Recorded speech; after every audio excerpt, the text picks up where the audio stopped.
Hello guys, educational activity hub में आपका पुनः स्वागत है।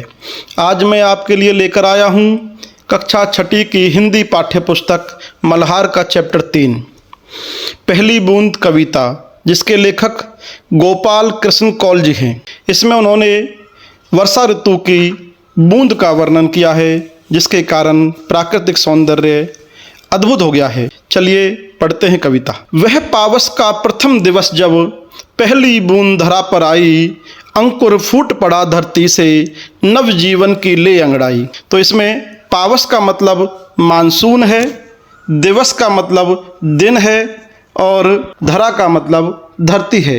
यहाँ पर शब्दार्थ दिए हुए हैं। तो वह पावस का प्रथम दिवस, वह वर्षा ऋतु का अथवा मानसून का पहला दिन, जब पहली बूंद धरा पर आई।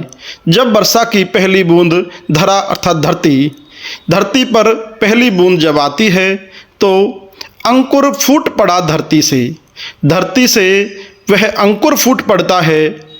छोटे छोटे अंकुर धरती पर निकल आते हैं, नव जीवन की ले अंगड़ाई। तो ऐसा लगता है जैसे नए जीवन ने अंगड़ाई ले ली हो। धरती के सूखे अधरों पर गिरी बूंद अमृत सी आकर, वसुंधरा की रोमावली सी हरी दूब पुल की मुस्काई, पहली बूंद धरा पर आई। यहाँ धरती के सूखे अधरों पर, धरती के सूखे अधरों अर्थात होठों पर, क्योंकि वर्षा ऋतु ग्रीष्म ऋतु के बाद आती है और ग्रीष्म ऋतु में धरती की जो सतह है वह सूख जाती है।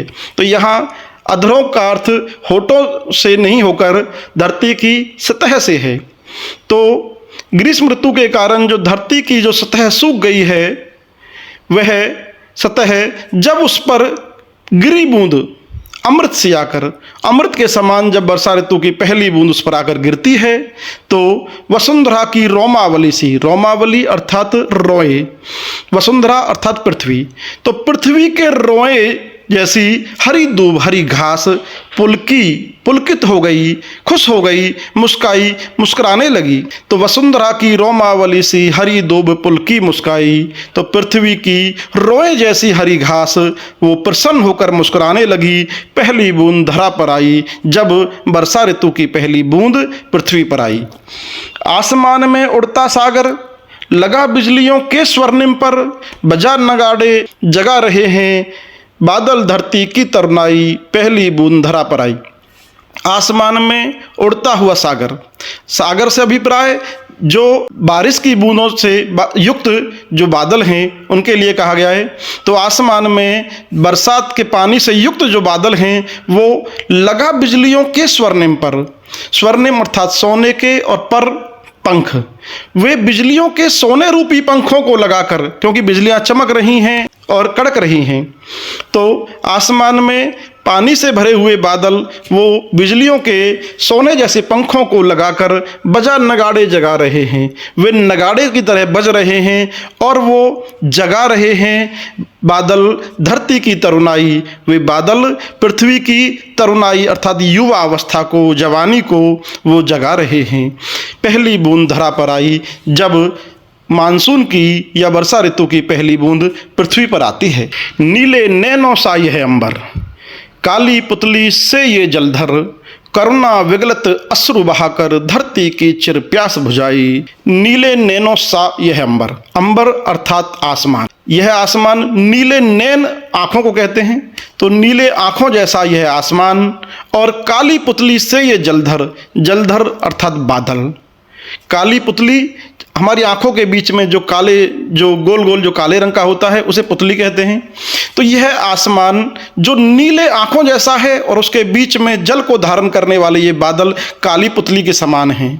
और ये बादल करुणा विगलित, करुणा से पिघले हुए, करुणा से युक्त होकर, अश्रु बहाकर, आंसू बहाकर धरती की चिर प्यास बुझाई।